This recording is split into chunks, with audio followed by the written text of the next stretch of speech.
Mwanariadha wa mbio za mita 800 upande wa wanaume nchini Kenya, Emmanuel Wanyonyi, hatimaye amepambana na kufanya vyema aliposhiriki katika mbio hizo kwenye mashindano za Rabat Diamond League zilizofanyika katika mji wa Rabat, Morocco.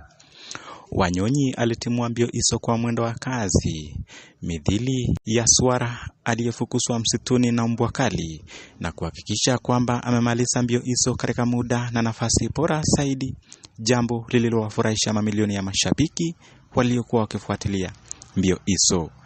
Japo Wanyonyi alipokea ukinzani mkali kutoka kwa baadhi ya wanariadha tajika zaidi kote duniani, alitumia uweledi wake wa miaka mingi hadi kuhakikisha kwamba amewapepeta au wanariadha wote na kuwatupilia mbali, huku akiwaonyesha kifumbi.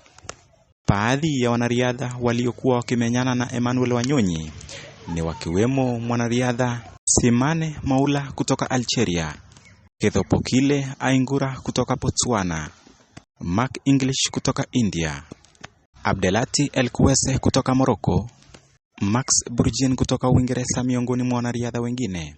Ila Wanyonyi alitumia ujuzi wake wa miaka mingi hadi kuwapepeta na kuibuka mshindi.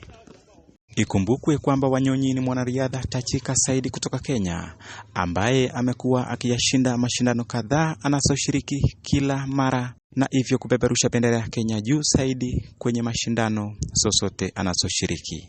Bila shaka tunazidi kumpongeza Emmanuel Wanyonyi kwa kufanya vyema katika mashindano hayo ya Rabat Diamond League na kupeperusha bendera ya Kenya juu zaidi kote duniani.